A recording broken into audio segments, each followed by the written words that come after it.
Hello, everyone.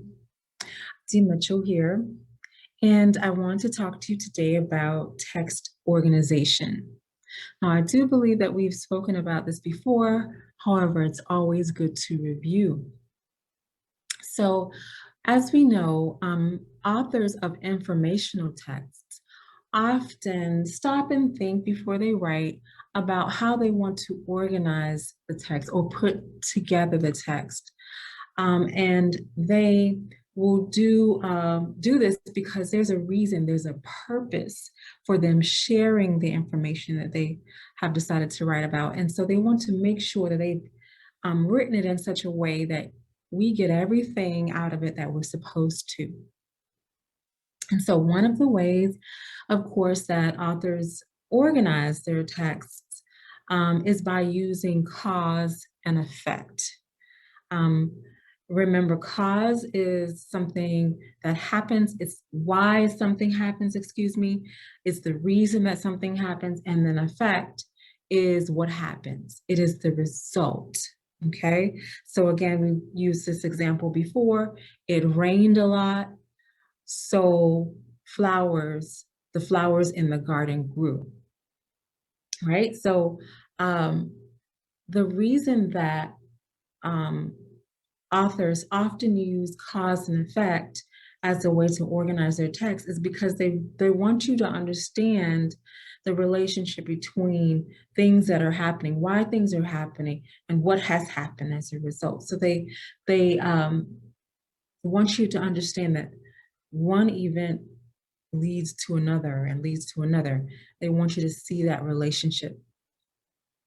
And so one of the ways that they will help you to identify those cause and effect relationships is that they will incorporate cause and effect clue words, such as so, since, as a result, because, if, then. So again, we are going to be reading through a text. We're going to be looking for cause and effect relationships happening in the text. So let's just stop and take a look at the cover. I notice a little boy. I notice lots of animals. And of course, these creatures are creatures that live in the forest, in the woods.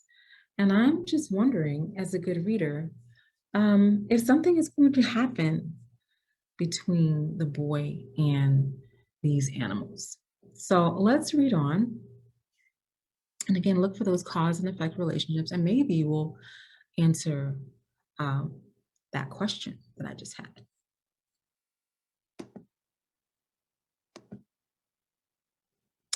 Wow. So I'm noticing what looks like, is that a big house or um, a hotel? I think I see the little boy here. And of course, it looks like, again, this place is surrounded by woods. So let's read on. Antonio Willie Giroux lived in Ontario, Canada, in the town of Gowanda on the edge of the Gowanda Lake. In a hotel his mother ran, it was not a fancy place in 1914, but it was big, 3 stories tall. There weren't many children to play with, so Antonio made friends with the hotel workers. He knew the daily routines of the cooks, the maids, and the hired men who stoked the stoves and maintained the building. So I'm going to go back here and take a look at the sentence here because I think I noticed something. I wonder if you did too.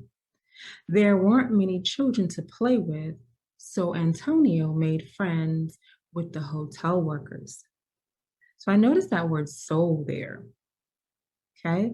And I'm thinking that there's a cause and effect relationship. So I'm going to think through this.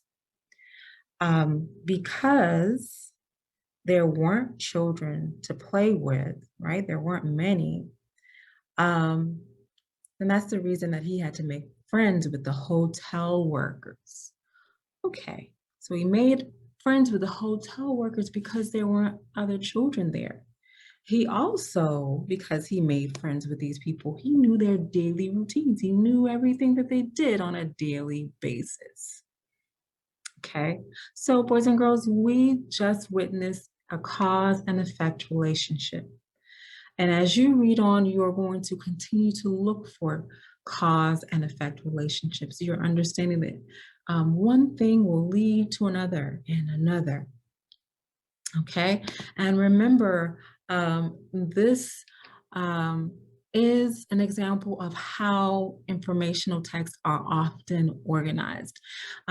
Authors choose this type of organization because it fits their purpose, their reason for sharing the information with us. Okay, so as you read on, of course, look for cause and effect clue words to help you, such as so, since, as a result, because, if, and then. Happy reading, boys and girls.